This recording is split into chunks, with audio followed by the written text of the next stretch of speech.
Take a look at let's take a look at page 42. We're on Parsha Noach. There are a few interesting points here. So, take out page 42. So now they have the flood, and they're in there for a year, and now it's time to come out. And then it says like this: Vayu b'nei Noach hayotzi min hateva. 5 lines on the bottom. Shem v'cham v'yafes. V'cham hu avi Canaan. Cham is the father of Canaan. Now that's already out of place over here. Why are you telling me that Cham is the father of Canaan? So we're going to see that Canaan does something, is going to get cursed. Canaan is going to get cursed by Noach. And the Mefarshim understand that the Torah is telling you that Cham's behavior is a result of Canaan's influence. That's why it mentions Canaan it stands out over here. So first it mentions the names. Then it says like this: Shlosha Eila b'nei Noach u'me'ela nafza chol haaretz. These are the 3 sons of Noach, and the entire world spread from them. Then the Torah says like this. Now this is very strange. Vayachal Noach isha adama. Noach became a man of the earth. Vayita karam. He plants a vineyard. And what happens? Vayesh min hayayin vayishkar. He drinks the wine, gets drunk. Vayiskal b'sochalo, and he's lying naked in the tent. So you would have expected Noach, who's a navi, Noach's a prophet. It sounds like he's just a drunk buffoon. Comes out of the teva, and yeehaw! Let's tie one on. We're just in there for a year. Let's tie. What's going on over here? So the plain meaning is that Vayochal Noach ish adama. There's an implied criticism. Noach became a man of the earth. You came out of the teva, and that's the first thing you do is you get, or page 42. You come out of the teva, the first thing, you got nothing better to do than get involved in agriculture. And the Torah describes it as Isha Adama because that's the nature of agriculture. Agriculture is addictive. When the farmers, agriculture, you're married to the earth. These guys get up at the crack of dawn and they work. It's a full day, and it's a labor of love, but it's a labor of addiction. You're addicted to the earth. You're married to the earth. So he becomes an Ish. Otherwise, it should just say Vayachal Noach Vayita Karim. He plants a vineyard. Why does he call him an Isha Adama? It's emphasizing you got involved in material pursuit. That's at a certain level. Then he goes and drinks. Now that doesn't make it, okay, so he drinks wine. We all know what happens when you drink wine. But then you go and you're lying naked in the tent. That's what happens. You're lying naked in the tent. So I saw a stunning commentary. One of the Farshim says, Noach believed that after the flood, that the world had gone back to the state of Adam Harishon Kodam Achet, Adam before the sin. What was Adam's sin? What was the fruit of Adam's sin? So there are different opinions. There are 3 opinions in the Gemara. There's one opinion that it was a grape. There's one opinion that it was wheat. And there's one opinion it was a fig. Then there's another opinion in the Medrash. The Medrash says it was an esrog. So there are 4 different opinions. But the standard, it was either a fig or a grape. Now if it was a grape, so there is an opinion that Noach actually took grapes. Not Noach, sorry. Adam Harishon. Adam took grapes, squeezed them, and made wine out of it. And that was the original sin, was with wine, squeezed from the grapes. So it's a good question exactly how, where does she come into the picture? Exactly whether she took a bite of it or made it. But it says that he squeezed grapes. And one of the Mefarshim says that the reason we make Kiddush, his flaw was not even the drinking. His flaw was that he drank it without making Kiddush. It was Friday, and then one of the reasons we make Kiddush Friday night is to rectify the original sin of Adam drinking the wine. So it's like, why do women light candles? Why do women light candles? To rectify the sin of Chava, because she extinguished God's flame. She brought death to the world. You didn't know that, did you? Yeah, you'll find out. She extinguished that man is called Ner. The pasuk says Ner Hashem Nishmas Adam. God's flame is man's soul. And so she extinguished, when she brought death to the world, symbolically she extinguished the flame. So when women, that's why the mitzvah of lighting candles is specifically for the women. The women, a man who's not married, then he's alone, so he does light candles. And it even says in halacha, if a man sees his wife is running late, and the man should light the candles, but don't. Don't ever do that. Don't ever light the candles. Make sure your wife lights the candles. By the way, there's an interesting halacha. If a woman forgets to light the candle, she has to add a candle. She has to add a candle for the rest of her life. She has to add a candle. So we had once, it was Hanukkah. So we lit the Hanukkah menorah. And I said, "Good Shabbos." I go off to shul. And I came back. I'm waiting for my kids to come home. They went to a different shul. I come home. My wife is sitting, she's sitting on the couch. I'm sitting across from her. We're schmoozing. And all of a sudden she looks past me and she goes, "I forgot to ben shlucht." And I look back and I said, "Oh," because she never been, she didn't like the candle. I said, "Oh, what happened was because we lit the Hanukkah candles, so she just candles got lit type of thing." So I said, "Oh, probably because of the Hanukkah." And she's just looking, she didn't hear a word I said. She says, "I forgot to ben shlucht." I go, yeah, it happens. I forgot to ben shlucht. That's the difference between men and women. I think men like, "Yeah, okay, all right, we'll get it next week." And she's like, "I forgot to ben shlucht." The next week, the next week she was lighting candles, and not only that, the next year when we lit Hanukkah candles, so she doesn't even come into the room. I go in a different room to light the candles. She stands at the door by the Shabbos candles, watching me light the Hanukkah candles, and she's not gonna make that mistake again. So I asked the posek. Actually, I asked the posek if that's considered, because let's say it was an onus. Let's say it was circumstances beyond your control. Then she doesn't have to add a candle. So I asked the posek if circumstances, if that would be considered because it was because she got mixed up. It wasn't that she forgot. She got mixed up because of the Hanukkah candle. He goes, no. So we light an extra candle every week. Now, if I make a calculation, how long she's been doing this, and one candle per week, how much money that's cost me? I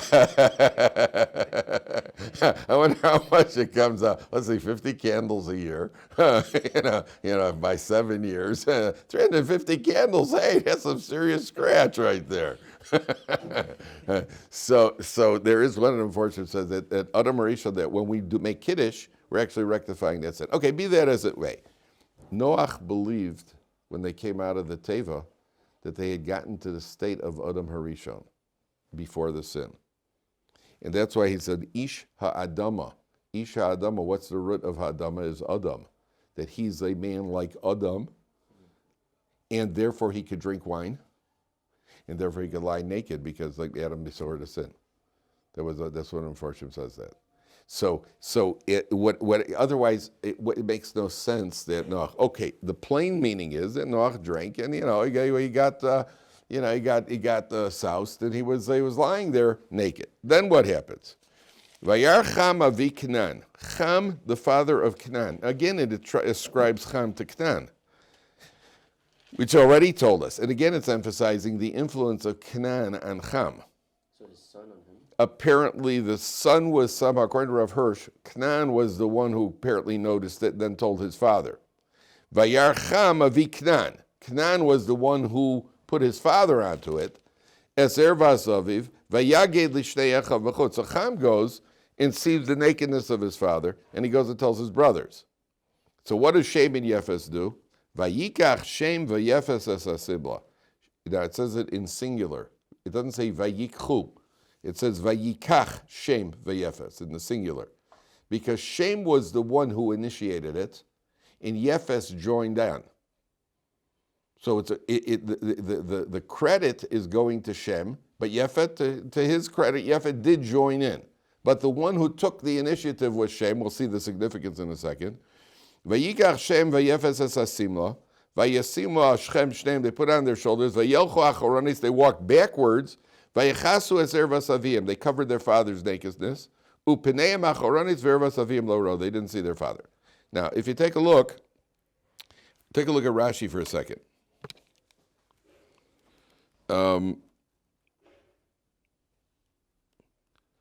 The third line of Rashi, third line from the top, right column. Vayikach Shem v'Yefes. Ein ksiv vayikchu el vayikach. It doesn't say vayikchu, it says vayikach. You see where that is?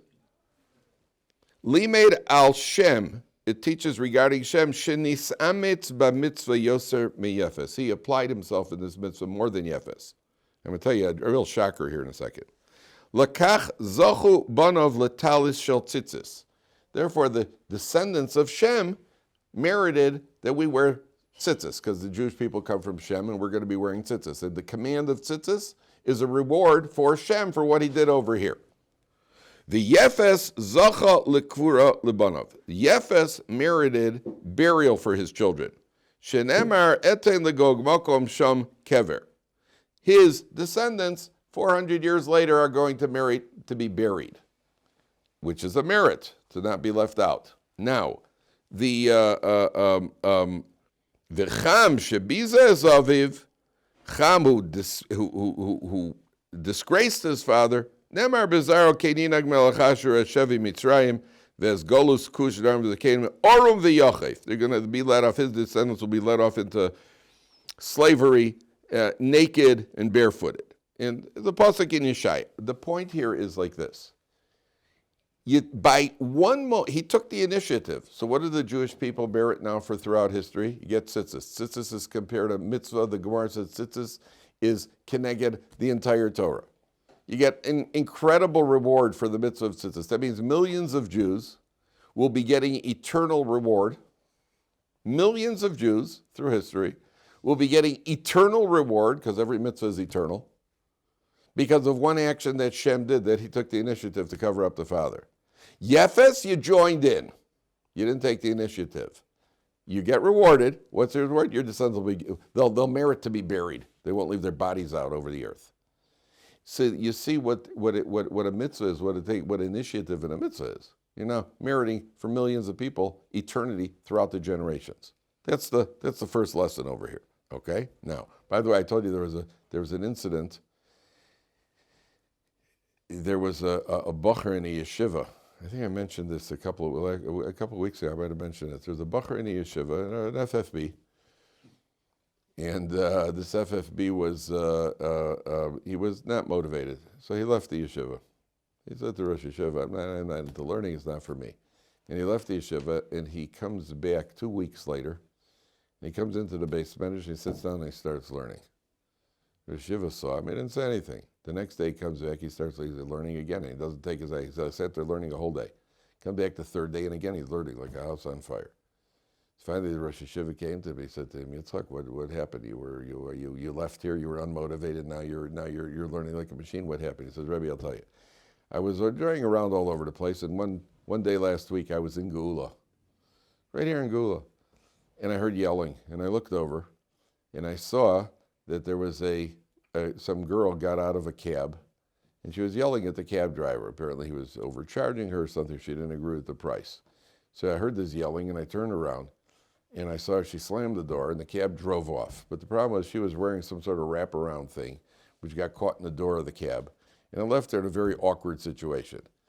And, she's just standing there in the middle of the street. And all of a sudden I see two yeshiva guys come running over. They took their jackets off, and they ran back without looking at her. They threw their jackets on her to cover her up, and they ran away. I said to myself, if that's how yeshiva guys behave, I don't want to be a yeshiva guy. And so this is what they did. They come walking backwards to cover Noach up. They come in backwards so that they shouldn't see the father's nakedness. Now, Noach makes a declaration, which is not politically correct, but Noach wasn't a politician. So Noach is going to make a declaration, which is, again, the history of the world. Vayiketz Noach miyeno, Noach wakes up. Vayedas asher asalo b'Noach koton. He knows what his youngest son has done to him. According to some, he wasn't the youngest, he was the worst. Vayomer orur Kenan. Kenan is cursed. Eved avadim yelechav. The descendants of Kenan are going to be slaves. Now, this is generally understood as Noach declaring a curse on Kenan. Rav Hirsch says it wasn't a curse. It wasn't cursing him. He was saying what is. The essence, that means, if Kenan, Cham, the Cham-Kenan combination, what did Cham do? Noach is lying there naked in the tent. Say, the mature thing to do is go pick up a towel, pick up a blanket, and cover him up. What does he got to run out to his brothers for? Like, hey guys, you're not going to believe this. Look at that. Go do something about it. What's the immaturity? Why are you so immature about it? We all know what goes on. What are you so immature about? What's a slave? A slave is somebody who, what's a child? A child is somebody who needs supervision. If he does not have supervision, then he's going to hurt himself. A child needs to be supervised.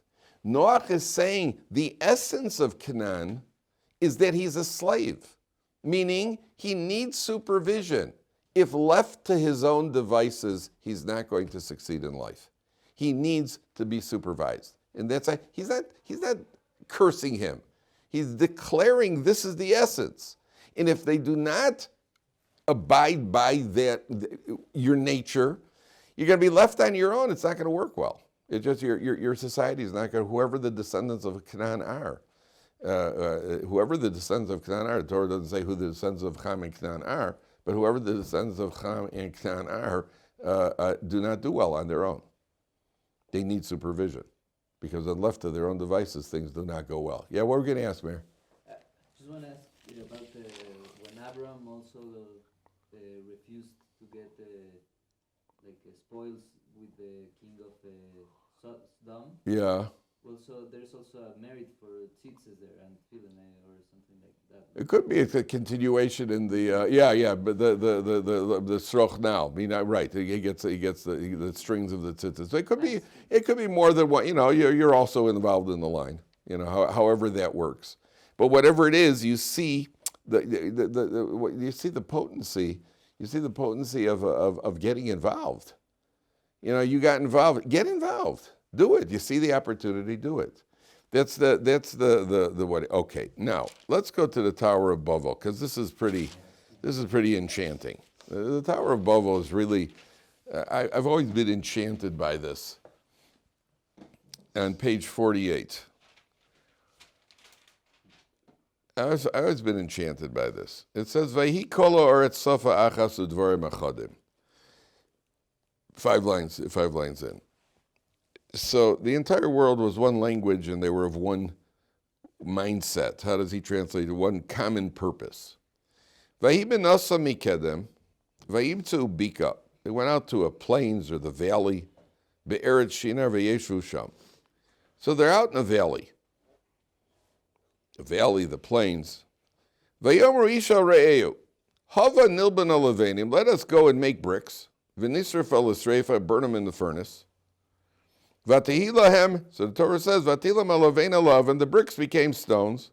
V'achemer hayalam lechomer, and the mortar, the bitumen became, I don't know what bitumen is, but some material that they use, so they made mortar and bricks. Now, the first question you got to ask is, who cares? The Torah takes you 2 psukim over here to let you know what they used and how they made it. In the grand scheme of things, is it really that important? They made themselves bricks and they used bitumen and mortar. I've never heard this word bitumen before. I've heard of vitamins, but I've never heard of bitumens, right? So whatever it is, they made it into mortar. Okay. So why is it? What's going on? Now what are they going to do? Vayomru hava nivna lanu ir. Let's make a city. Umigdal, and a tower, Verosha Bashamayim, a tower reaching into the heavens. Vinasa lanu shem, we'll make a name for ourselves. Pen nafutz alpnei chol haaretz, lest we become scattered over the entire earth. Okay, let's go on one more pasuk. Vayered Hashem liros haseirus amigdal asher banu b'nei. Hashem comes down to see the city and the tower. They're one nation and one language. So this is what they started to do. Then they won't be prevented from doing anything. Let's confuse their languages. That no one should understand each other. Hashem scattered them, and they stopped building the city. None of this makes sense, start to finish. Start to finish doesn't make sense. First of all, Rashi says that what they were worried about, if you take a look at the Rashi on Pasuk Fourth line from the top, right column. Why were they doing this? Fourth line from the top, right column. Amru, they said, Achas la'elef v'tarnu shanim. Every 1,656 years, harakia mismotet, the heaven collapses, kishem she'asa b'mei hamabel, just like at the time of the flood. Bo v'nasa lo samochos, let's go make supports for the heaven. Every 1,656 years, the heavens gets wobbly, supports, and under the weight of the water, it comes down and you have a flood. Let's flood prevention. Let's do some flood prevention. We'll build towers. It's like, what's her name? What's that? Taylor Green? What's that politician's name? Something Taylor Green, the one always saying dumb things. She said, well, they have ways of stopping hurricanes. It was Hurricane Milton. What's her? You know what I'm talking about? She's from Georgia, I think. She was a very big Trump supporter. Something Taylor Green. And she said, well, they have ways of stopping. They could stop the hurricanes if they wanted to. She doesn't say who they is. I'm not sure who they is, but that's what she said. She's in this like fictitious group. All this stuff, yeah. She's a nutcase. So she what do you call it? Everyone's first of all, you know, I don't know exactly what kind of supports you're going to use for the heaven. These people weren't idiots. What does that mean? Every 1,656 years, the heavens collapses. Number one. Number two, how many floods have there been? One. That's not a great list of data to base conclusions on. Well, since the world was created, it happened once every 1,656 years. So that which shows you how people could distort data. Number one. But number two, what they're really saying is it was all nature. It was all nature. It was just a natural occurrence. It had nothing to do with God. It had nothing to do with mankind sinning. The flood wasn't because man sinned. The flood is because nature, the heavens collapse every once in a while. So we're going to put a stop to that, which is a step wrong, the first wrong step. The first wrong step is that you should draw the right conclusions. Why did it happen? It happened because he sinned. If you attribute it and ascribe everything to nature, so you're never going to get your act together. That's the first problem. Problem number two is who cares about these bricks? Who cares about it? They made bricks, they did the bricks, and they put them in a furnace, and so on and so forth. The answer is like this. When I was at one of the first midrashim we learned when we were little kids, is that when they built the Tower of Babel, so they were building this big tower, and if a human being fell and died, so then nobody cared. But if the brick fell, so everybody cried. If a brick fell and it broke, everybody cried. That was the medrash. That's what the medrash says. You ever hear that medrash? What again? We talk about fools. What does that mean? What's going on? The answer is what I understand is the space shuttle blew up. What was the first space shuttle called? Discovery. Second was Voyager. Okay, Discovery. You want to go discover? Gesundheit. Voyager went up there. Okay. Yeah. What was the third one called? Remember what it was called? Challenger. Challenger? You're challenging? Who are you challenging? Who are you challenging? Had a Rabbi once told me, Hashem lets you voyage and lets you discover. He does not let you challenge. It's just interesting. I'm not making any claims. It's interesting. Okay, so Challenger, the challenge was declined. Okay. But if you stop and think about it, 7 people died, I think, when Challenger blew up. Okay. And the head of NASA comes out and he says, we're terrible, loss of life, blah, blah, blah, gives the whole speech. If you could get the head of NASA in a room alone and put him on a lie detector and ask him, what are you really upset about? The people or the NASA space program? In a moment of truth, what do you think he's really upset about?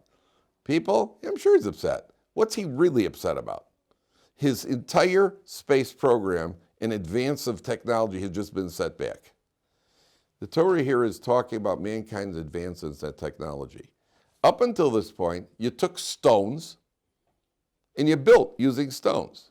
They came up with a way of doing it on their own.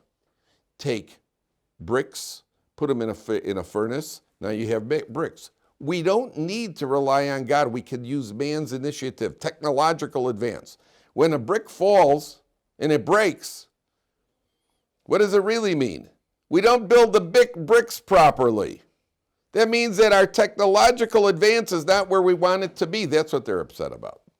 They're crying about the broken bricks, means they're crying that we haven't gotten as far as we wanted to. There's a setback to the space program. That's what they're crying about. And what was their goal? Their goal is, we're going to unite as one. Well, if we unite as one, all mankind's going to be what he called the European Union, which still hasn't worked. The European Union, we're all one. No, you're not one. And that's why the Medrash says that Hashem mixes up their languages, and they started killing each other. One guy would ask for a brick, the other guy would give him a hammer because he didn't understand what he wanted, so they start fighting with each other. Well, again, we're not talking about children over here. We're talking about little kids, not children. The answer is that the nature of mankind, if you're united, there's going to be trouble. And the nature of the world is that there's going to be different nations, and no nations are the same, in spite of all the liberals. We are not blind to race, color, and creed. We are very sensitive to race, color, and creed, especially when you're Jewish, because then you're the ones who are always on the race is because the Jews are being chased. That's what it's called, the Jewish race, because we're the ones who are always under the gun. Sure.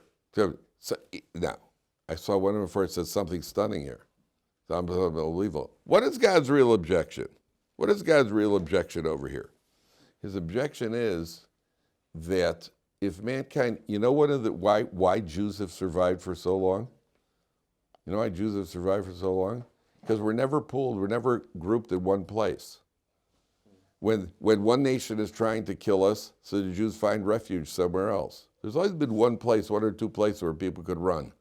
If everybody is together, all the nations are together, that the world becomes one country, that means all the Jews are in one country, then the plot to kill the Jews can become successful. That's like the Gemara. There's two places where the Gemara says that there was a king, anti-Semites wanted to kill the Jews.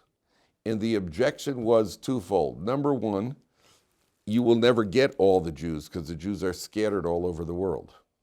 You know the story, these two Jewish guys go to some exotic island out in the who knows where, and they're watching this ancient. The guys are traveling the world. These two Jewish guys, and they have like this tribe, some Aborigine tribe or something, and they're doing some sort of tribal ceremony, and the medicine man is all painted up and he's doing a dance around the fire, and these two guys are watching this medicine man dance around and these two guys are standing there. One of the guys turns to the other guy and says to him in Yiddish, he goes, "Wow, if my mother could see me now." And just then the medicine man dances past them and he says to them in Yiddish, "If my mother could see me now." They're all everywhere. Everywhere you go, there's going to be a Jew. They're scattered. That was the bracha. And here the danger is that if everybody is together, then the danger is that they're all going to be, then there's no refuge for the Jews. Now, you know that the Medrash says 1/3 of the people died, 1/3 were scattered, and 1/3 were turned into monkeys. You know that? 1/3 of the people were turned into monkeys. I think it's a source that says monkeys and elephants. That's why the Gemara in Brachas says that when you see monkeys and elephants, they're supposed to make a bracha mishana habrios. You ever hear that bracha mishana habrios, that God made strange creatures? The Gemara says if you see monkeys and elephants, you make a bracha mishana habrios. So I always had a question. Rhinoceroses are not gorgeous either. Why just monkeys? Why are you picking on monkeys and elephants? Why rhinoceroses? And I can think of a few other things. Why monkeys and elephants? Say the Melechas Shlomo, it's one of the commentaries. The Melechas Shlomo says, because Mishana Habrios means not only that they are different, they were changed. That means they are the monkeys and elephants were from the original, they're from the Tower of Babel. They were humans who were changed into monkeys and elephants. And therefore you make the bracha Mishana Habrios. That's what the Melechas Shlomo says. Whatever the case is, we have no source that monkeys became human beings. We do have a source that human beings became monkeys. So much for So much for Mr. Darwin. Right, that takes care of him. Next. And by the way, the penicillin guy, the penicillin guy is Alexander Fleming. The doctor, thank you, Bob. Dr. sent me again an email. That's his first name is Alexander. So that's his friend. But he is very impressed by the group. He says you guys are a very high level group. So I just kind of, all right, if you say so. If anybody's watching, by the way, on Torah Anytime, I will be in England, in the UK, on starting on December 5th. I'll be in in England, the UK, for about 10 days. If anybody's interested in a shiur or a talk, please contact either Rabbi Reuven Stepsky, who if you, I'm sure you know him. If you live in England, you know him. Rabbi Stepsky. If you're in Manchester, Rabbi Aviv Bar Ilan, if you're interested in setting something up. Anyway, that's any questions? You're leaving us? We got in a month. I'll be there for 10 days. All right, Shabbos, guys.